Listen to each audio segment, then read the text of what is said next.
안녕하세요. 준비TV입니다. 자, 이번 시간에는 좀 편하게 들을 수 있는 면접과 관련된 여러분들이 물어보는, 어떻게 보면 좀 쓰잘데기 없는 질문일 수도 있지만 또 여러분들 입장에서는 굉장히 또 궁금할 수 있는, 여러분들이 많이 물어보는 질문들에 대한 얘기를 좀 해보도록 하겠습니다. 그래서 면접의 사이드 메뉴 같은 시간이라고 보시면 될 것 같아요. 그래서 어떤 게 합격 시그널인지, 또 뭐 스몰 토크를 어떻게 해야 되는지, 그리고 뭐 중고 승입이 유리한지 뭐 이런 질문들이 있잖아요. 그런 질문들에 대한 어떤 저의 생각을 좀 전달해 드리도록 하겠습니다. 자, 일단 합격 시그널부터 얘기를 해볼게요. 일단 면접 보고 오면 궁금하잖아요. 그 면접, 저는 이제 면접장에 안 들어가니까 이제 모르지만, 여러분들은 이제 면접을 보고 나서 면접관이 나를 보고 좀 웃어줬던 것 같은데 이거 약간 합격 시그널인가? 그린라이트인가? 이런 생각들 할 수 있잖아요. 근데 결론부터 말씀드리자면, 면접관이 나를 보고 웃거나 분위기가 좋은 거 정도로는 합격 시그널이라고 보기 좀 모호하다. 그냥 분위기를 그렇게 풀어주려고 하는 분들이 또 있다 보니까 그 정도만으로는 딱 합격 시그널이라고 단정 짓기는 좀 힘들더라고요. 그리고 그냥 나의 어떤 재치 있는 답변을 그 순간 재밌어서 그냥 빵 터져서 웃고 지나간 그런 내용일 수도 있어요, 실제로. 그렇기 때문에 그 정도만으로는 합격 시그널이라고 단정 짓긴 힘들고, 제가 이제 경험하거나 이제 본 학생들이나 제 지인들 합격 시그널을 예로 들자면, 이제 뭐 우리 회사랑 되게 핏한 것 같아요, 이런 말들이나 2차 임원 면접 갈 때는 이런 거 많이 물어보니까 잘 준비해서 가요, 이런 말들은 되게 확실한 합격 시그널이죠. 붙여주겠다라는 뜻이니까. 그리고 이번에 다른 회사 이제 면접 봤던 학생 같은 경우에는 되게 잘 봤어요. 근데 이제 면접관이 오늘 면접 끝나고 뭐 할 거예요? 라고 이제 물어봤나 봐요. 그래서 그 친구가 치킨에 맥주 먹을 것 같습니다. 약간 이렇게 이제 답변을 했는데, 면접장 나갈 때 그 면접관이 오늘 집에 가서 치킨이랑 맥주 맛있게 먹으면 될 것 같아요. 라고 말을 해줬다 하더라고요.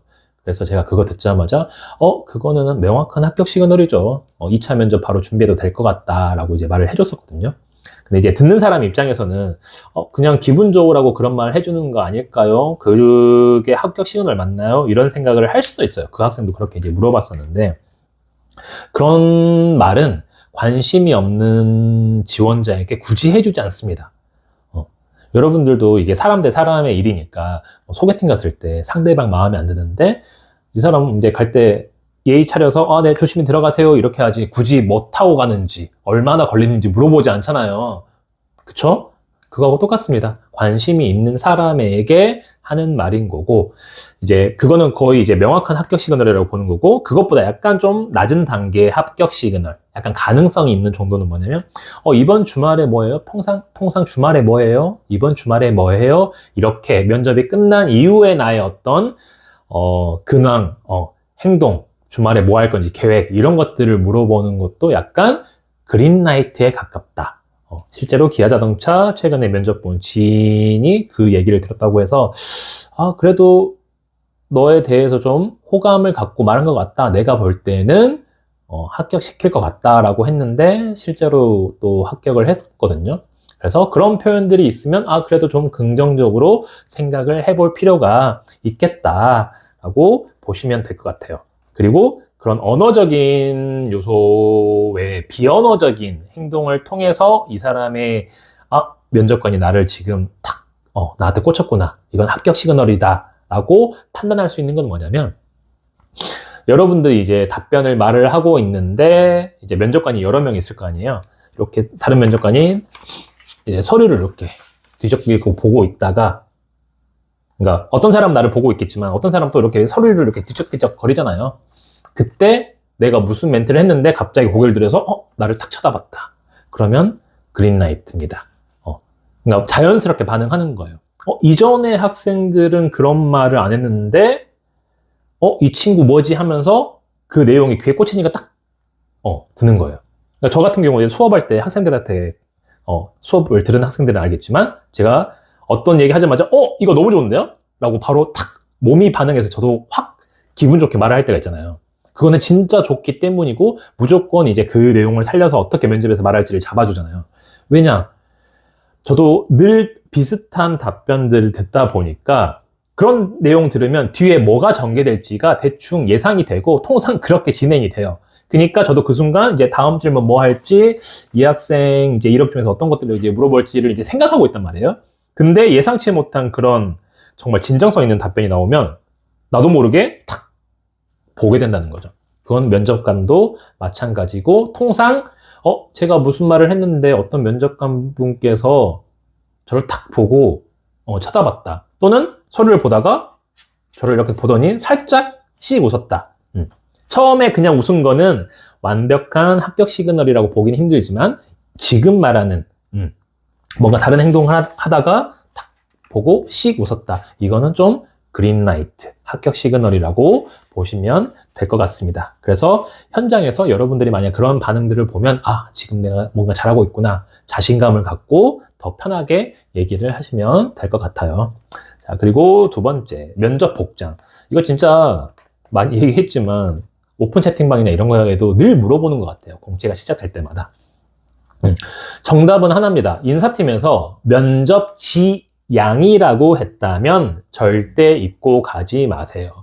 자, 그 이유는 뭐냐면, 자, 인사팀 입장, 그러니까 이거는 이제 인사팀 입장이에요. 인사팀 입장에서는 우리 회사가 되게 수평적인 조직 문화고, 이런 면접도 우리는 경직된 상황에서 보는 게 아니라 되게 편하게 보는 그런 회사입니다 라고 어필하기 위해서 사실 그렇게 복장을 이제 지정을 해주는 거거든요. 근데 그럼에도 불구하고 학생들이 괜히 그렇게 입고 갔다가 불이익 당할 수 있으니까 정장을 입고 가죠. 안전빵으로. 그쵸? 그러니까 면접의 정장 지향이라고 굳이 멘트를 쓰는 거예요. 제발 좀 입고 오지 마세요라고. 즉, 입고 가도 다른 면접관들은 별로 신경 안 쓸 수 있어요. 그런 것들에. 근데 그 면접장에는 인사팀도 들어오잖아요.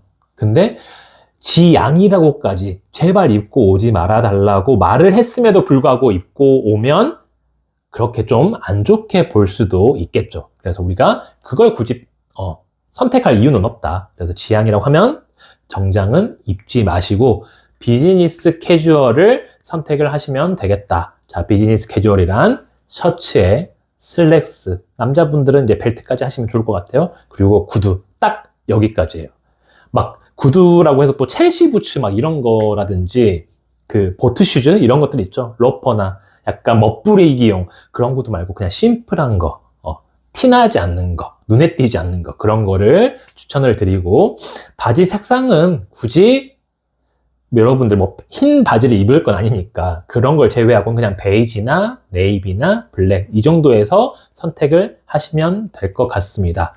그리고 셔츠는 개인적으로 사람마다 잘 어울리는 색이 있잖아요. 저는 그런 거 좀 어쨌든 내 이미지도 되게 중요하기 때문에 내 얼굴 피부색과 좀 잘 받는 색으로 좀 입고 갔으면 좋겠고, 만약에 흰색 셔츠를 내가 입는다. 그러면 의외로 흰색 셔츠를 입을 때는 피부 잡티나 이런 부분들이 더 도드라져 보일 수는 있거든요. 그런 걸 입으면. 그러면 남성분들 같은 경우에는 좀 피부도 좀 보정을 하고, 요새 잘 나와 하잖아요. 제품들. 눈썹 정리도 좀 하고, 살짝 어쨌든 내 얼굴 외적인 이미지도 보여주는 거니까 그런 식으로 해서 복장을 좀 가져가시면 될 것 같다. 근데 이제 이게 캐주얼이라고 해서 진짜 캐주얼하게 입고 가는 학생들이 있는데 그거는 진짜 비추예요. 이거는 제가 실제로 학생이 면접장에 갈 복장을 직접 입고 왔었거든요. 되게 이제 어린 친구였고 되게 성격도 좋은 그런 친구였는데 그냥 저는 사복 입고 온 줄 알았어요. 그게 면접장 복장일까라고는 생각도 못 했었는데 자기 한번 점검 받고 싶어서 입고 왔다고 해서 이렇게 입고 면접장 가려고요? 이렇게 꽈배기 니트랑 검은색 이제 슬랙스랑 첼시 부츠를, 그리고 머리도 이렇게 뱅헤어로 이렇게 다 내리고 이마 다 덮었길래 이마는 좀 열면 좋겠고 보였으면 좋겠고 니트는 아니다, 셔츠 입어라, 이렇게 이제 말을 했다가 이게 또 내 개인적인 생각일 수도 있잖아요. 그래서 제가 인사팀에 던 동기한테 바로 물어봤어요. 형 이러이러한데 어떻게 생각해? 야, 뭔 소리야. 무조건 정장이지. 라고 이제 하길래, 아니, 인사팀에서 정장을 입지 말라고 했대. 그래? 그럼 비즈니스 캐주얼이지. 뭔 캐주얼이야. 무조건. 야, 면접관들이, 다 그 사람들 꼰대인데 그런 거 이해할 것 같아? 라고 말을 해주더라고요. 제 생각도 똑같거든요. 다른 또 팀장한테도 전화해서 물어봤어요. 그 자리에서. 형, 이러이러한데 어떻게 생각해? 야, 씨, 무슨 패션쇼 하러 가냐? 그냥 비즈니스 캐주얼 입으라고 해. 깔끔하게. 뭘 굳이 무슨 니트야. 말 같지 않은 소리지만. 이렇게 말을 하더라고요. 그래서 제가 그거 들려줬었거든요. 학생한테. 뭐냐면, 아까 제가 인사팀 입장이라고 했잖아요. 면접관들은 인사팀이 아니에요. 그러니까 인사팀에서 가이드를 주긴 하겠지만 자기들이 보는 그 기준이라는 게 있단 말이에요. 자기들이 생각하는. 왜? 자기들하고 이제 일할 사람이니까. 근데 그 나이 든 사람들, 어쨌든 뭐 나이 들었다고 해봤자 저랑 이제 동갑 내기나 좀 더 많을 건데, 그런 꼰대 세대의 입장에서 봤을 때는, 아, 그래도 면접인데 저거 캐주얼은 너무한 거 아니야? 이렇게 생각을 해요. 네. 그게 이제 인식이다 보니까. 또 누군가는 되게 깔끔하게 입고 올 거 아니에요. 그럼 비교되지 않겠습니까? 그러니까 굳이 멋부리지 말고, 인사팀의 생각이 모두의 생각은 아니다라는 걸 여러분들이 알아두셔야 돼요. 인사팀의 생각이 있는 거고, 인사팀에서 어떤 그런 채용과 관련해서 방향성을 면접관들에게 교육을 하고 알려주겠지만, 면접관들은 듣고 한 귀로 듣고 한 귀로 흘려요. 그래서 실제로 면접관들이 이렇게 평가할 때 인사팀에서 뭐 평가 항목표 이런 거 안 만들겠어요? 당연히 다 만들죠. 근데 그거 맞춰서 이렇게 체크를 하겠냐고요. 면접관들이. 그러니까 자기 생각대로 진짜 괜찮네 하면 전반적인 평가로 그냥 좋은 점수를 주지. 이게 현실이기 때문에 여러분들이 그 부분을 좀 알아두셔야 된다. 즉 모든 면접관이 그냥 캐주얼 입어도 좋게 볼 수는 있어요. 근데 아닐 수도 있잖아요. 즉 내가 굳이 이 복장 하나 때문에 뭐 패션쇼도 아닌데 이걸로 굳이 리스크를 감수할 필요가 없다. 그래서 셔츠에 좀 힘을 줘서 나랑 좀 어울리는 색상으로 좀 맞춰주시면 좋겠고, 좀 여기서 약간 TMI일 수 있는데 제 지인 중에서 중견기업에 있다가 대기업 쪽 인사팀으로 이직을 한 친구가 있어요. 어떻게 보면 상향 지원이죠. 그래서 또 한 명을 뽑는 자리였기 때문에 굉장히 경쟁도 좀 치열했었고 다른 지원자들 스펙도 좀 더 뛰어나는데 결국 그 친구가 최종 합격한 이유가 되게 웃겼던데, 그게 뭐였냐면, 회사 이름은 밝히지 않을게요. 그 회사의 그 상징 색깔이 있어요. 근데 자기가 그 상징 색깔의 넥타이를 하고 왔대요. 그래서 회사 입구에서부터 다 사람들 쳐다봤대요. 그리고 면접장에 가서도 사람들이 면접관들이 약간 빵 터지는 그런 분위기였다고 하더라고요. 그리고 그 친구가 합격을 했었는데, 이제 합격하고 나서 거기 이제 팀장이 말을 해주길, 야, 너 유명했어. 면접장에, 야, 너 그 넥타이 색깔 메고 온 사람 처음이라고. 야, 얘 쟤 또라이인데? 약간 이런 식으로 말을 했대요. 그러니까 약간 긍정적인 의미의 또라이인 거죠. 근데 그 회사는 되게 보수적이고 수직적인 회사예요. 그러니까 그런 게 좀 통하는, 뭔지 알죠, 여러분들? 약간 우리가 가라라고 하잖아요, 옛날 말로. 가라 군기. 없는 군기 일부러 이렇게 짜내서 하는 그런 행동이 좀 예뻐 보이는 거죠, 그들 입장에서. 근데 이게 일반적인 회사는 아니고 내가 지원하는 회사가 약간 꼰대 문화, 조직 문화가 약간 좀 수직적이다 하면 그런 게 또 먹힐 수 있습니다. 쪽팔리다고 생각하지 말고 그런 도전은 또 해봐도 나쁘지 않을 것 같아요. 그래서 복장은 여기서 마무리. 심플하고 깔끔하게 가라. 그리고 인사팀에서 지양이라고 했으면 절대 피하는 게 맞는 것 같다 라는 게 제 생각입니다. 자, 그리고 병풍 면접, 이런 것도 되게 궁금하잖아요.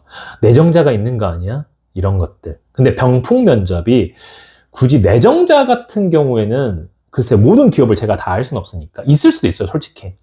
대한민국 사회에 없을 리는 없고 분명히 있을 수도 있는데, 일반적으로 여러분들이 느끼는 병풍 면접이라 하면 한 4-5명이 들어갔는데 유독 한 명한테만 엄청 관심을 보이고 나머지한테는 정말 뭐 가당치도 않은 막 질문들 해서 끝나는, 그러면 되게 기분 나쁘잖아요. 마치 내가 병풍 서주고 온 느낌이 드는 이제 기분이 들 거니까. 그래서 솔직히 뭐 다 누구 합격시킬지 정해놓고 우리 그냥 병풍 세우는 거 아니냐 그런 말을 하는데, 실제로 병풍 면접은 있습니다. 어느 기업이라고 말하진 않겠지만 제가 제 지인 중에 이제 스튜어드를 준비하는 동생이 있어가지고 도와줬었는데, 1차 면접은 통과를 했단 말이에요. 토론 면접이랑 이런 것들 잘 준비를 해서 통과를 했는데 2차 면접을 보고 와서 그 말을 하더라고요. 이거 병풍 면접이라고. 5명이 이렇게 들어갔는데 진짜 모든 면접관이 딱 한 명한테만 물어보더래요, 질문들. 그러니까 스튜어드는 또 외적인 것들도 많이 보니까 키나 이런 것들, 막 그 친구한테 뭐 군대 뭐 해병대 나왔는데 어땠냐, 뭐 중국어 얼마나 잘하냐, 막 등등등 모든 질문들 그런 거 하고 나머지 학생들한테는 뭐 취미가 뭐예요, 약간 이런 것들 있죠. 쓰잘데기 없는 직무와 전혀 상관없는 스몰 토크형 그런 무의미한 질문을 하고 끝냈다고 해서 아 그런 거는 진짜 병풍 면접이라고 볼 수 있겠다. 이미 그 1차 면접에서 그 학생을 높게 평가를 해서 뭐 뽑으려고 이미 결정을 했을 수도 있죠. 그래서 임원들도 면접 보면서 아, 저 친구 하면서 그 친구한테만 관심을 보여서 이렇게 끝날 수도 있는 좀 씁쓸하긴 하지만 병풍 면접이라는 게 실제로는 존재한다. 좀 기분 나쁘지만 어쩔 수가 없죠. 근데 뭐 GS나 BGF 리테일은 그렇진 않은 것 같아요. 뭐 BGF야 다대 1이니까 그렇진 않겠지만 GS 같은 경우에도 병풍이라고 할 정도로 완전히 한 명을 막 무시해서 제외하고 하는 경우는 없었던 것 같아요. 제가 봤던 경우에는. 자, 그리고, 임원 면접, 이제 면접 내가 서탈이 됐건 아니면 1차 면접이 됐건 2차 면접이 됐건 떨어진 다음에 다시 지원하면 필터하느냐, 필터링이 있느냐, 이런 것도 궁금하잖아요. 근데 이것도 기업마다 달라요. 어느 회사 인사팀에서는 면접에서 서탈하면, 면접에서 떨어지면, 그 다음 거의 6개월 동안 자기들은 그 서류를 보관하고 있기 때문에 그냥 필터한다. 어차피 6개월 안에 뭐 바뀔 것도 없기 때문에, 그런 경우에는 그냥 다 제낀다라고 하는 데도 있고, 근데 GS 같은 경우에는 제가 인사 담당자한테 직접 물어봤는데, 그런 필터링하는 시스템 자체가 없다. 그러니까 재지원에도 전혀 상관없다라고 말을 해요. 근데 이건 또 뇌피셜인데 2차 면접에서 떨어지고 그 다음 해 공채를 지원하는 경우에는 떨어질 확률이 꽤 높더라고요. 100%는 아닌데 꽤 높았어요. 근데 1차 면접 떨어지고 지원하는 거는 전혀 영향을 미치지 않았거든요. 통상 1차 면접 떨어진 학생들은 그 다음에도 1차 면접까지는 또 가더라고요. 근데 2차 면접에서 떨어진 경우에는 자소서에서부터 그냥 다 걸러지는 경우를 제가 꽤 봐서서 아 얘네들 필터링 없다고 하는데 있나 보네라고 생각했어요. 근데 그게 아니면 자소서 검증 시스템이 되게 좀 뭐랄까 중구난방일 수는 있어요. 어떤 사람이 봤을 때는 괜찮은 건데 어떤 사람은 또 대충 봐서 통과시킬 수도 있는 거고. 그러니까 이전에는 대충 봐서 통과시켰는데 그 다음엔 좀 어떤 사람은 꼼꼼하게 봐서 떨굴 수도 있는 자소서 단계에서의 어떤 문제일 수도 있고 아니면 필터링이 없다고 했는데 은근히 또 왜냐 인사팀 입장에서야 공식적으로 없다라고 말할 수 있으니까 사실은 있는 게 아닌가 또 이제 그런 생각도 들더라고요. 그래서 2차 면접 떨어지는 경우에는 그 다음 공채에 영향을 좀 받는 것 같다라는 게 제 생각입니다. 근데 1차 면접은 전혀 상관없다. GS나 BGF 리테일의 경우에 그래요. 그래서 실제로 뭐 2번, 3번 지원하고 뭐 4번까지 지원했다가 합격한 친구도 있습니다. 자, 그리고 다대다 면접과 다대일 면접. 뭐 저한테 어쨌든 문의 많이 오는 게 뭐 다 전 기업을 보긴 하지만 유튜브 하면서 GS 리테일하고 BGF 리테일만 이제 주로 오다 보니까 이 회사를 주로 다루게 됐는데 GS는 다대다고 BGF 리테일은 다대1이잖아요. 그러면 왠지 여러분들 입장에서는 다대1이 더 힘들 거라고 생각을 하는 것 같더라고요. 왜냐면 계속해서 질문이 들어오니까 뭔가 압박 질문을 받는다라는 그런 생각을 하는 것 같아요. 근데 준비를 어느 정도 했다라고 그러니까 최상위권 레벨과 최하위 레벨을 제외한 중간에 여러분들 보통 수준의 준비하는 단계를 기준으로 봤을 때는 다대다가 훨씬 어렵죠. 그 이유가 뭐냐면 면접장에 가면 변수라는 게 되게 많잖아요. 특히 긴장을 하게 되는 변수가 있죠. 옆에 지원자가 너무 잘하거나 옆에 지원자가 받은 질문이 자기한테 왔으면 자기는 대답 못했을 것 같아. 근데 나한테 또 질문을 할 수도 있잖아요. 그러면 그 순간 긴장을 한단 말이에요. 사람이라는 게. 그러면 내 실력을 제대로 보여주기가 또 힘들고 또 다대다의 단점이 뭐냐면 질문이 이어지는 게 아니라 흐름이 끊겨요. 나한테 어떤 질문 했다가 다시 다른 사람한테 무슨 질문 갔다가 다시 또 생뚱맞은 다른 질문이 들어오니까 대화 어떤 질문의 연결성이 없죠. 그러니까 대화하는 느낌보다는 예를 들어서 노래를 부른다고 가정을 했을 때 여러분들이 처음부터 끝까지 그냥 일절을 내가 쭉 부르는 게 낫잖아요. 그래야 뭐 음정도 좀 잡아지고 감정도 잡아지면서 노래가 점점 더 괜찮아지잖아요. 중후반으로 갈수록. 근데 노래를 내가 한 소절 한 소절 중간중간에만 불러야 된다고 생각하면 뭔가 어색하잖아요. 그것도 연습이 필요하거든요. 즉 다대다는 그런 형태이기 때문에 좀 힘들다. 대신 준비가 되게 잘 된 학생 같은 경우에는 뭐 다대일이 됐건 다대다가 됐건 잘 붙겠지만 다대다에서 좀 더 빛을 발하죠. 왜? 비교 우위가 되니까. 그쵸? 반면에 이제 다대일 같은 경우에는 여러분들이 이제 아까 말했던 그 긴장감. 처음에는 뭔가 긴장했는데 면접관들과 그래도 대화하듯이 이제 계속 나와의 대화를 통해서 진행되다 보니까 점차 긴장감이 풀려서 여러분들이 알고 있는 좀 실력 발휘를 좀 할 수 있는 기회가 올 수도 있고, 여러분들이 좀 원하는 질문으로 미끼를 던져서 좀 끌어올 수 있는 가능성도 생기죠. 근데 다대다는 그런 게 살짝 좀 힘든 제한적인 부분이 있으니까 더 힘들다라는 의미입니다. 근데 준비가 안 된 학생은 당연히 다대다가 더 쉽겠죠.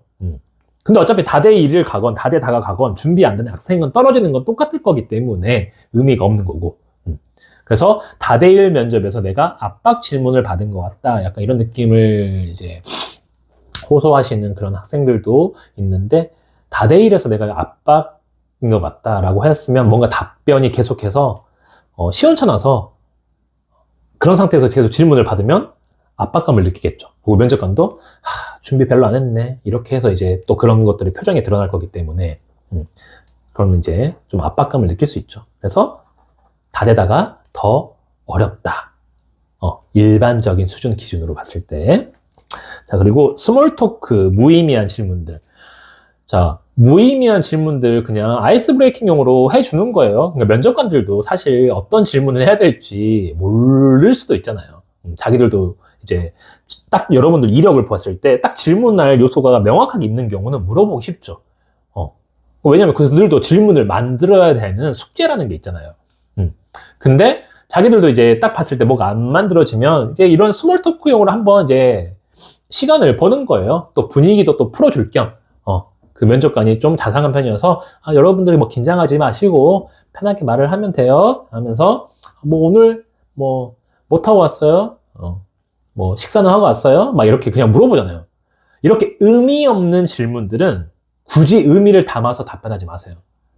그러니까 어떤 말이냐면, 밥 먹고 왔냐라고 물어보면 뭐 안 먹었습니다 또는 먹었습니다 라고 말하면 되죠. 근데 너무 짧잖아요. 그쵸? 그러면 물어보는 사람도 약간 벙지잖아요. 밥 먹고 왔어요? 네 먹고 왔습니다. 이러면 뭔가 이어갈 수가 없으니까 약간 길이감을 좀 더 가져가서 평소에는 밥을 잘 안 먹는데 혹시나 면접 보다가 꼬르륵 소리 날까봐 오늘은 조금만 먹고 왔습니다. 약간 이렇게 그냥 스몰 토크 하듯이 유하게 넘어가면 돼요. 근데 이제 자꾸 이런 거에도 뭔가 의미를 부여해서 말하는 사람들이 있어요. 제가 릴스에서도 그런 거 봤거든요. 어떤 분이 면접에서 그런 질문을 받으면은 이렇게 답변해 보세요라고 했는데 뭐 어떻게 오셨어요 했는데 제가 평소에는 뭐 지하철 타는데 오늘은 버스를 타고 왔습니다. 버스를 타고 오면서 창밖에 어떤 풍경들을 보면서 굉장히 세상들이 아름답다 뭐 이런 말들을 하는데 듣자마자 너무 오그라드는 거예요. 그래서 그런 것들은 진짜 비추 제 개인적으로는 그냥 별로 의미 없이 물어봤는데 그렇게 뭔가를 오그라드는 표현을 하면 뭔가 이 사람이 말하는 모든 것들은 좀 자기적일 것 같다라는 느낌이 들어요. 그럼 면접에서 제일 중요한 게 제가 늘 강조하는 거지만 진정성이잖아요. 그럼 내가 뒤에 말하는 답변들도 뭔가 다 준비된 멘트일 것 같은, 그쵸? 밥 먹는 것도 왠지 이 사람은 철저하게 준비해서 어떻게 할지를 지금 짜온 것 같은 느낌이 들면 다른 답변들도 그런 느낌을 줄 수가 있는 거죠. 그래서 진정성 그런 부분에서 그렇다. 그래서 BGF 본 학생도 첫 질문 제가 기억은 안 나는데 무슨 답변을 하는데 살짝 내가 오그라들어서 약간 좀 오그라들긴 했어요. 약간 좀 만들어서 말했네요. 그러니까 네 저도 긴장하다 보니까 그렇게 말했어요. 이렇게 이제 하는데 듣는 순간 면접관들도 오그라들어요. 그런 멘트 들으면. 그래서 스몰 토크 아까 말했던 그 정도 길이감으로 편하게 그냥 대답하면 된다. 모든 질문에 직무 역량을 엮어서 하려는 그런 의도를 버려야 된다 라고 생각하시면 됩니다. 자, 그리고 압박 면접의 어떤 진실. 여러분들이 압박 면접 되게 말을 많이 해요. 근데 저는 이 부분에 대해서는 좀 할 말이 있는 게, 제가 이제 현장에 없었으니까. 그런데, 통상 꼬리 질문이 이제 내가 어떤 답변을 했는데, 면접관이, 그런데 그걸 본인이 다 했다라고 할 수 있는 근거가 있어요? 막 이런 데 질문들이 들어온다. 그러면 이제 압박감을 느낄 거 아니에요. 뭔가 나한테 지금 공격하는 거 아니야? 이렇게 느낄 수 있는데, 제가 생각할 때는 여러분의 답변이 명확하지 않기 때문에 명확한 근거를 그냥 물어본다라고 생각하면 돼요. 근데 그런 거를 꼬리 질문을 압박 면접이라고 하기에는 좀 어려울 것 같다. 제 생각에는. 그냥 궁금하니까 물어보는 거예요. 또는 답변이 시원찮으니까. 진짜로 이 사람이 만든 실적인 건지, 진짜 본인의 경험인 건지, 뭔가 의심스러우니까 물어보는 거죠. 저도 이제 어떤 학생이랑 그런 소통과 협업 관련한 어떤 썰 얘기하다가, 이제 학생이 얘기하는 걸 듣고 한 중반부쯤에 듣다가 살짝 약간 제가 갸우뚱해지면서 이거 약간 만들어낸 거죠. 이제 물어봤거든요. 그러니까 네, 티나요. 이제 이런 말을 했었거든요. 그러니까 뭔가 본능적으로 알아요.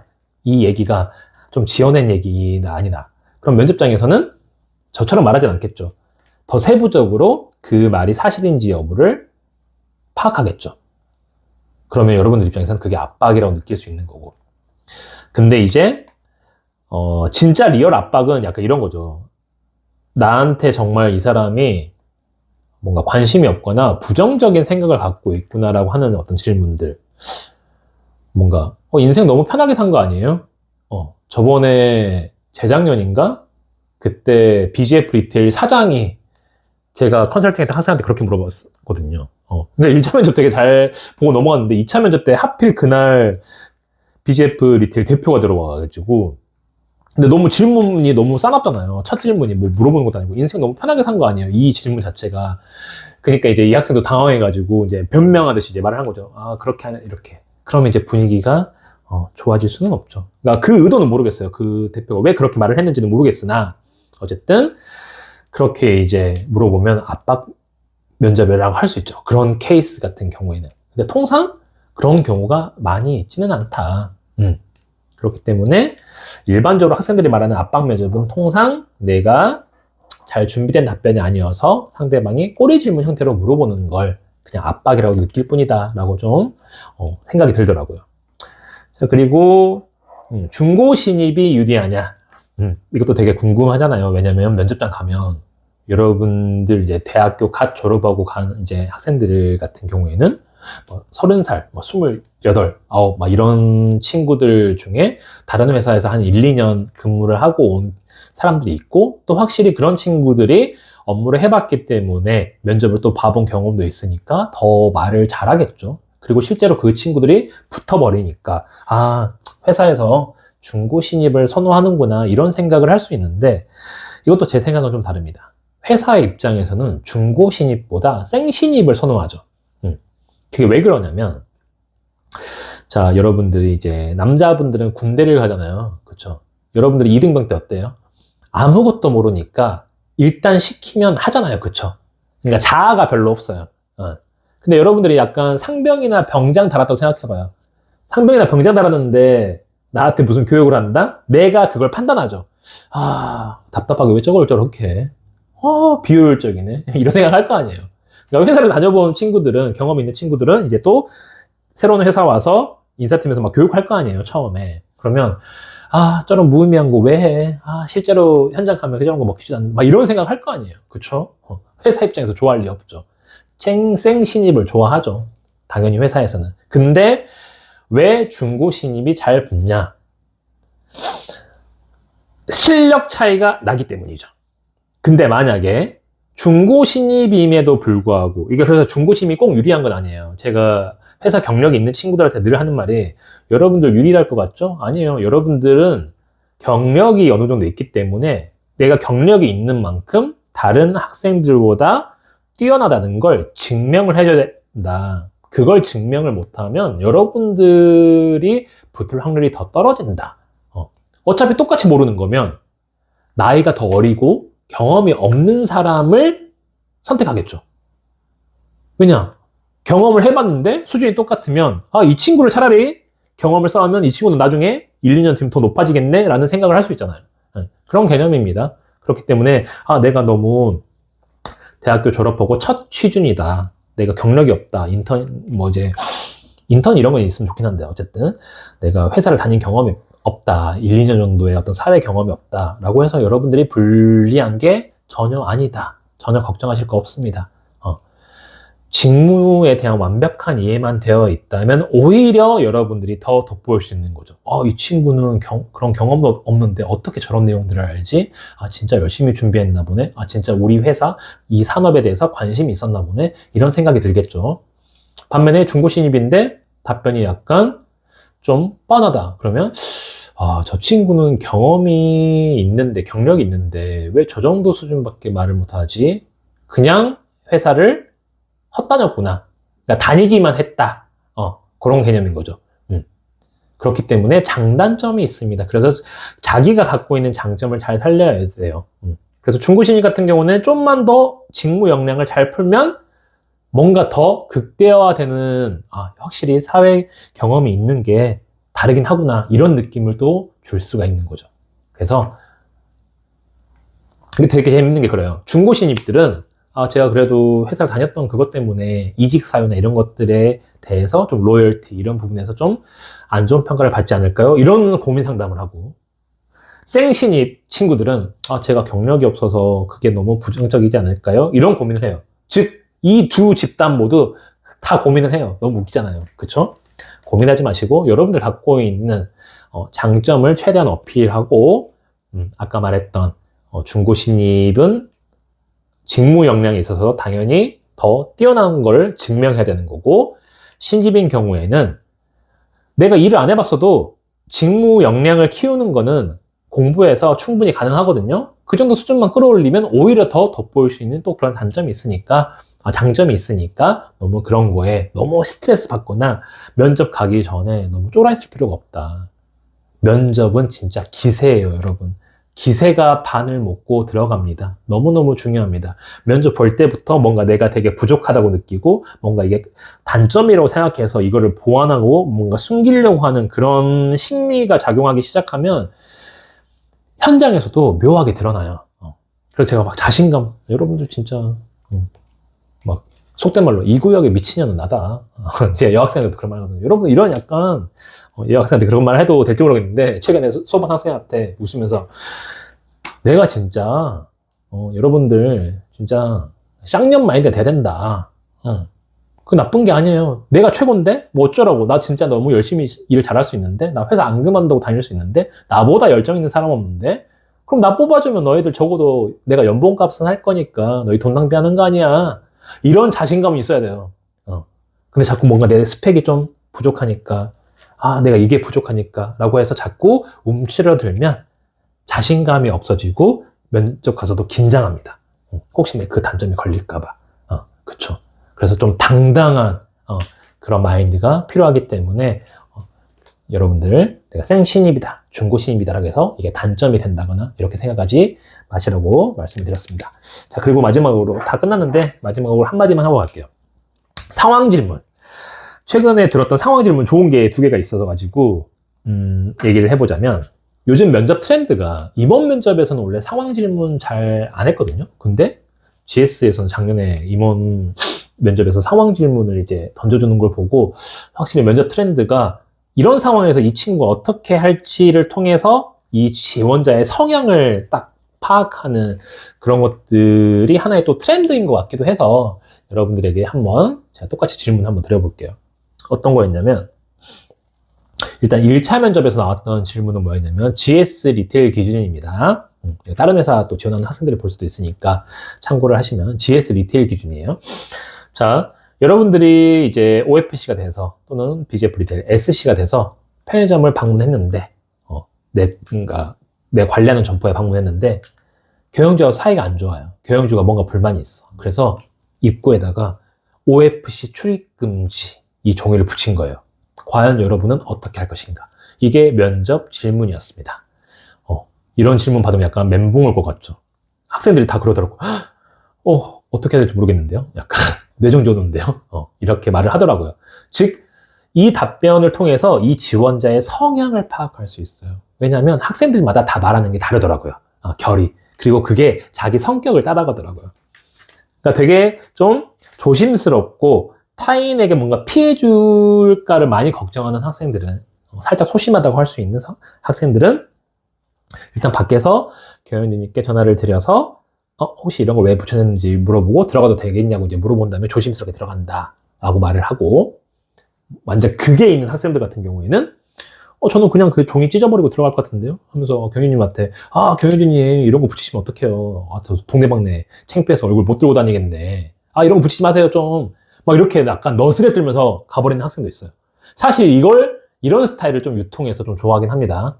실제적으로. 근데 모든 사람이 그런 방법을 따라가야 되는 건 아니잖아요. 그쵸? 그게 만약 이제 좋은 답변이라고 해서 내가 그걸 따라가 버린다? 그러면 망하는 겁니다. 나의 결이 안 맞기 때문에. 나만의 방법을 찾아야죠. 근데 아까 말했던 약간 내향인, 남에게 피해를 줄까 걱정하는 그런 스타일 같은 경우에는 한 가지만 보완을 하면 좋아요. 그런 답변에. 그러니까 전화를 하는 필요는 없고 들어가긴 들어가야죠. 근데 종이는 떼야죠. 종이는 일단 뗀 다음에 교영님과 대화를 일단 해볼 것 같습니다. 어떤 부분들이 문제였는지, 그리고 그걸 지금 제가 해결해 드릴 수 있는 건지, 아니면 팀장님과 좀 조율을 통해서 의견을 전달해야 되는 건지, 일단 상황을 먼저 파악하는 게 우선이기 때문에 상황 파악하면서 교영님이 힘들었던 부분들을 일단 경청하면서 많은 부분들 좀 화가 누그러뜨리게끔 좀 제가 최대한 들어드리겠습니다. 또 이런 식으로 가는 거예요. 그러면 또 이런 사람도 그 회사에서 바라는 인재상이기도 합니다. 즉 물과 불 같은 타입인 거죠. 그래서 내가 이게 좋아 보인다고 따라갈 필요는 없고, 근데 왜 종이를 떼야 되냐면 그런 부분을 말해야죠.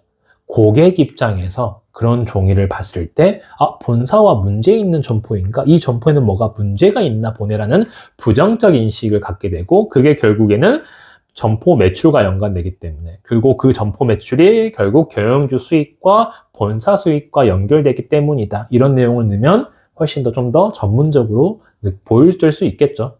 그래서 그런 식으로 답변을 하면 됩니다. 근데 현장에서 여러분들 그런 상황 질문 갑자기 받아서 몇 초 내에 답변을 해야 된다고 생각하면 당황할 거 아니에요. 그렇죠? 그래서 막 행설수설 말할 수 있는데, 면접을 준비하면서도 그런 다양한 상황 질문들에 대한 준비를 하는 게 좀 좋을 것 같아요. 왜냐면 예전에는 교영주와 갈등이 생기면 어떻게 해결할 것인지 라는 형태의 질문을 했다면 좀 더 구체적으로 파고든 거죠. 그래서 그 질문이 되게 좋았어요. 왜냐면 이 질문을 통해서 이 지원자의 성향을 파악할 수 있으니까. 내가 온갖 기출문제를 준비해서 면접장에서 잘 말했다 한들 그 상황 질문에 나오는 성향으로 이 친구가 그동안 말했던 게 진짜 본인 성향에 맞는 어떤 답변들이 아니라 잘 그냥 준비를 해온 거구나, 기출문제 공부해서. 또는 이 지원자는 정말 그런 성향인 거구나, 우리가 보는 대로 그냥 믿으면 되겠구나, 이런 판단값이 나올 수 있죠. 그렇기 때문에 그 질문이 굉장히 좀 인상적이었다, 좋은 질문이었다 이거고, 또 임원 면접에서 나왔던 건 뭐냐면 100만 원으로 워크숍을 준비해야 되는데 어떻게 할 것인가 였어요. 그래서 제가 듣기로는 이제 제가 컨설팅 했던 학생이 받은 질문은 아니고 다른 학생이 받은 건데 이제 전달해 준 거라서, 네, 그 학생이 아마 답변을 그렇게 했던 것 같아요. 바로 이제 어떤 액션을 하겠다라고 이제 그걸 말했더니 임원이 그걸 지시한 상사한테, 팀장한테 확인도 안 하고 어떤 방향성으로 갈지 확인도 안 하고 바로 그냥 진행하는 거예요? 라고 피드백을 줬다고 해요. 좀 부정적인 피드백인 거잖아요. 근데 저도 이 질문이 왜 좋다라고 생각했냐면, 제가 이거 관련해서도 영상을 찍었는데 올렸는지 모르겠어서 말해볼게요. 스레드에서 어떤 글을 봤어요. 어떤 모 기업의 전략 부문의 신입 여자였는데, 그분이 자기가 이제 임원분께서 자기한테 사과를 사오라고 시켰대요. 그래서 그 지원자가 임원분한테 혹시 어떤 용도로 필요하신 걸까요? 라고 이제 물어보니까 임원이 웃으면서 그래, 일은 그렇게 하는 거야 라고 말을 해줬다고 해요. 그게 뭐냐면 아까 그 질문하고 똑같은 거죠, 케이스가. 임원이 사과를 사오라고 해서 우리가 바로 마트에 가버리면 이 사과를 임원이 먹으려고 하는 건지, 아니면 손님 접대용인 건지, 아니면 이렇게 그냥 비치용인 건지, 테이블에. 용도에 따라서 사와야 될 사과가 다르잖아요. 그러니까 그냥 보여지는 거면 되게 색깔이 예쁘고 빨간 사과를 사와야 되는 거고, 또 이게 청사과를 사올지 아니면 홍사과를 사와야 될지, 그쵸? 그리고 이모니 먹는 거라고 한다면 어떤 스타일의 사과를 찾는 건지, 당도가 높은 거를 찾는 건지, 뭐 이런 등등등. 즉 이걸 지시하는 사람의 의도를 파악하고 움직여야 되는 거잖아요. 그거하고 그런 맥락에서 그런 질문 하나가, 이 지원자가 어떤 업무적인 자세를 내재되어 있는지가 바로 파악이 돼버리죠. 그래서 되게 좋은 질문이었다고 생각해요. 제가 실제로 직영점에서 제가 한 6개월 근무하고 저는 바로 다른 부서 SD 지원팀으로 이제 발령이 나서 간 거거든요. 근데 그때 당시에는 그 팀의 대리 이하급은 받질 않았어요. 무조건 대리급만 받았어요. 왜냐면 밖에 나가서 사업 설명회 하고 그 사람들과 이제 양수도나 이제 가맹 계약 체결을 해서 가야 되기 때문에, 계약서를 다뤄야 되는 거기 때문에, 그런 계약서 알죠? 숫자 하나만 틀리거나 글자 하나만 틀려도 이제 나중에 진짜 큰일 나는 거. 그렇기 때문에 당연히 신입한테는 그 업무를 시키지도 않았고, 대리급 정도 되는 짬한테만 그 업무를 했는데, 그때 당시 저희 팀장님이 신입을 에이스로 키워야겠다는 어떤 그런 열정이 있으셨던 분이라서 운 좋게 제가 어쨌든 거길 가게 됐죠. 그래서 처음에는 뭐 저한테 뭐 일을 특별한 걸 시키진 않았으니까, 업무를 배우는 과정에서 팀장님이 저한테 뭘 주면서 이제 복사를 해오라고 시키셨어요. 그래서 제가 복사를 하면서 뭐 내용을 봤겠죠? 근데 이제 팀장님이 이제 30장 복사해서 갖다 드리니까, 커피나 한잔 마시자 하고 이제 팀원들이랑 같이 옥상에 올라가서 커피를 마시면서 갑자기 팀장님이 물어보시더라고요. 너 아까 내가 복사라고 시킨 거 그거 무슨 내용인지 알아? 물어보시길래 제가 복사하면서 이제 궁금해서 봤을 거 아니에요? 내용을. 그래서 무슨 창업 관련해서 지원하는 프로그램 내용인데 이러이러한 내용들이 있었던 걸로 기억합니다. 근데 자세한 내용은 제가 아직 그 업무를 배우진 않아서 모르는데 그런 내용이 있었던 걸로 기억합니다 라고 말하니까 팀장님이 빵 터졌어요. 웃으면서 좋아, 너 합격 이렇게 하더라고요. 그게 뭐였냐면 일종의 테스트였던 거예요. 그래서 그때 팀장님이 해주셨던 말이 기억나는 게, 똑같은 일을 시켜도 너처럼 이걸 이 사람이 왜 시켰을까가 궁금해서 내용을 확인하는 사람이 있고, 누구는 그냥 딱 시키는 거 복사만 해서 갖다 주는 사람이 있다. 이게 업무를 배우는 자세의 차이다. 이 말씀을 해주시더라고요. 즉 아까 말했던 그런 상황 질문들이었던 내용들이 이거와 좀 일맥상통하죠. 그러니까 저 같은 경우 사실 이제 그런 거예요. 그냥 호기심이 워낙 많기 때문에, 궁금한 걸 못 참기 때문에 막 다 동일한 시간을 투자하더라도 뭔가 내가 더 배워갈 수 있는 게 뭔가, 이런 좀 자세로 일을 하거든요. 뭐 내가 잘나서 그런 게 아니라 그냥 어차피 똑같은 시간 투자해서 일할 거면 더 많은 것들을 알아가면 좋으니까. 그래서 아르바이트 할 때도 저 같은 경우에는 핸드폰 같은 걸 잘 안 봐요. 일할 때는. 그리고 서빙하거나 이렇게 설거지하거나 이런 거에만 치중하는 게 아니라, 상추가 지금 한 박스에 얼마 들어오지? 방울토마토가 지금 한 박스에 얼마에 납품받지 얘네들이? 그리고 저게 회전율이 얼마나 되지? 막 이런 것들 혼자 막 머릿속에 생각하거든요. 그래야 좀 시간도 빨리 가고 재밌고, 또 나중에 내가 사업을 할 줄 모르는데 그렇게 간접 경험을 하는 거죠. 남의 업장에서 일하면서 단가가 이 정도 되는구나. 그럼 이 가격을 이 정도 팔면 한 1.5배, 2배 정도 받는 거구나. 막 이런 것들 있죠. 그런 게 저는 궁금해요. 그리고 그런 것들을 어차피 최저 시급 받고 일하면서 그런 정보도 알아가면 시간 대비 효율이 올라가잖아요. 약간 그런 마인드를 갖고 있기 때문에 일을 할 때도 약간 그렇게 이제 그게 먹혔던 거죠. 즉, 그런 상황 질문을 통해서 여러분들이 어떠한 자세로 일을 하거나 하는지, 어떤 것들이 내재되어 있는지가 판단이 돼버리는 거예요. 그렇죠? 그래서 그런 모든 상황들을 대비할 수는 없겠지만 이미 나온 어떤 질문들에 대한 것들을 한번 여러분들도 고민해보고 생각해보는 게 좀 좋아요. 그래서 너무 예전에 나오는 기출문제에만 의존해서 딱 질문에 대한 답만 딱 생각하지 말고, 요즘 트렌드 자체가 면접장에서는 상황 질문을 굉장히 좀 많이 물어보기 때문에 그런 거에 대한 또 대비를 같이 해주시면 좋을 것 같습니다. 그리고 끝인데 또 하나 또 생각나서 마지막으로 말씀드리자면, 여러분들 합격 자소서나 합격자 답변 이런 거 믿지 마세요. 뭐 이게 하나의 마케팅일 수도 있어요. 근데 제가 어떤 학생이 이런 답변을 했다고 해서 그걸 합격자 답변으로 여러분들한테 어필하지는 않잖아요. 그쵸? 여러분들도 이런 구조로 말하셔야 됩니다. 이렇게 말한 적이 없어요. 그쵸? 왜냐면, 가령 연기로 쳤을 때 유아인이 하는 그 베테랑에서 어이가 없네 그 연기, 그 텍스트를 내가 갖다가 쓴다고 해서 그 느낌이 살까요? 아니잖아요. 그쵸?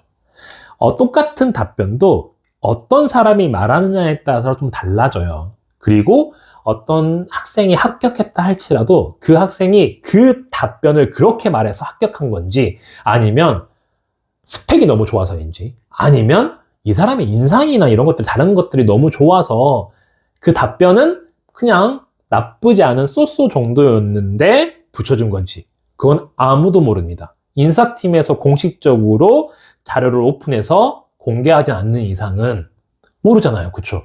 근데 이 사람이 합격했다는 이유만으로 그 사람이 말했던 면접장에서 모든 답변이 합격자 답변이 돼버리면, 그리고 그게 하나의 어떤 답인 것처럼 여러분들이 따라가게 되면 안 된다라는 거예요. 제가 그런 걸 되게 싫어하거든요. 자기만의 스타일의 답변들이 있는 거고, 자꾸 어떤 답변을, 면접을 어떤 형식에 맞춰서 뭔가 말해야 된다라는 강박이 생기기 시작하면요, 여러분들이 말이 잘 안 나올 거예요. 여러분들 연습해보면 알잖아요. 그쵸? 이것 때문에 제가 실제로 저랑 면접 준비하면서 학생들이 멘탈 확 다 나가요. 그러니까 뇌정지 온다고 하는 게 그런 부분인 거예요. 왜? 그런 식으로만 연습해 오다 보니까 자꾸 그래서 스크립트 쓰고 구조화된 답변, 무조건 수치화 시키려고 하고, 이런 것들 피하셔야 됩니다. 그런 방법과 또 맞는 결의 사람이 있잖아요. 그런 학생은 그거 따라가도 돼요. 그런 학생은. 근데 그 결이 아닌 사람은, 저 사람이 저렇게 말해서 답변이 합격했구나. 내 답변이 그래서 부족했던 거구나. 나도 저렇게 준비해야지. 라고 준비한다. 한번 해보시면 알 거예요. 과연 어마무시하게 많은 양의 질문들, 기출문제와 예상치 못하게 또 튀어나온 이런 상황 질문에서도 여러분들이 그 결을 유지해서 답변할 수 있는지 절대 쉽지 않을 거거든요. 그렇기 때문에 여러분만의 이야기, 여러분이 해석한 여러분 삶에 대한 해석본 있죠. 어떤 경험을 했을 때 내가 이 경험을 통해서 뭘 느꼈는지, 정말 여러분들이 생각하는 그 느낌 바가 뭔지를 끄집어내는 게 핵심인 거고, 면접에서 좋은 평가를 받을 수 있는 거지, 자꾸 합격자 답변에 매몰돼서 저렇게 해야 되는구나 어떤 방향성을 쫓아가게 되면 죽도 밥도 안 돼요. 이거는 정말 중요합니다. 근데 마케팅을 할 거면, 영업을 할 거면 사실 그렇게 영업을 해야 학생 모집에는 좀 쉽긴 하죠. 뭔가 합격자들만의 비법이 있는 걸 내가 알고 있는 것처럼 또 될 수는 있으니까. 근데 너무하면 또 이제 그 사람들을 까는 게 되니까 여기까지만 딱 할게요. 그래서 그런 것들 신경 쓰지 말고 여러분 이야기에 좀 귀를 기울이고 자신감을 가지세요. 지금 1차 면접 합격한 친구들, 그 전에 합격해서 다니고 있는 많은 친구들이 있을 거 아니에요. 그 친구들이 정말 스펙이 뛰어나고 막 누가 봐도 서류적으로 뛰어난 학생들이었을까요? 대부분은 아니에요. 대부분 아니니까 컨설팅 받을 거예요. 그쵸? 내가 스스로 할 수 있으면 컨설팅 안 받죠. 굳이 돈 내고 컨설팅 왜 받아요? 돈 아깝잖아요. 그쵸? 그리고 이번에 BGF 보는 학생도 1차를 잘 봐서 2차 면접은 혼자 할 수도 있을 것 같은데, 제가 볼 때 굳이 돈 쓰면서 하지 말아요. 내가 볼 때 그 정도면 2차 면접은 혼자 할 수 있을 것 같아요. 해보다가 안 되면 연락해요. 이렇게 말을 했었거든요. 그러니까 컨설팅은 정말 내가 필요한 부분이 있을 때 받는 거고, 내가 혼자 다 할 수 있는 거면 혼자 하는 게 맞다고 생각합니다. 자, 그래서 스펙이 좋지 않아도 합격이 된다는 건 뭐예요? 자기가 이미 답을 가지고 있어요. 여러분들이. 여러분의 알바 경험이 됐던, 대학생의 경험이 됐던, 사회생활 하면서 경험. 근데 그 경험의 가치를 여러분들이 모르기 때문에 그냥 다이아몬드인데 돌덩이 취급을 하고 있었던 거지.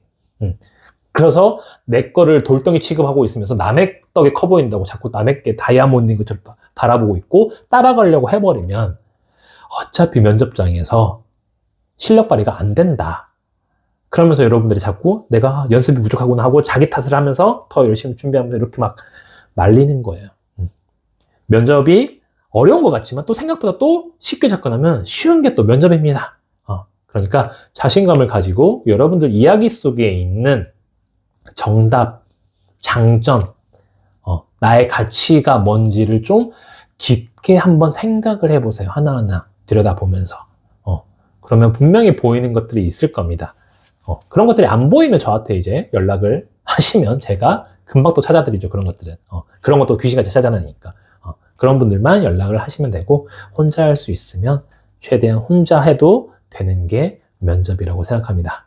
그래서 오늘 면접에 관련한 사이드 메뉴 같은 좀 잡다한 이야기들 많이 했는데, 그래도 여러분들이 많이 물어보던 내용이다 보니까 궁금증이 좀 해소됐는지 모르겠습니다. 혹시나 더 추가적인 궁금한 게 있으면 댓글 남겨주세요. 그럼 제가 댓글에다가 제가 아는 한에서 좀 남겨드리도록 하겠습니다. 영상 오늘 한 50분 정도 찍었네요. 또 길어졌죠?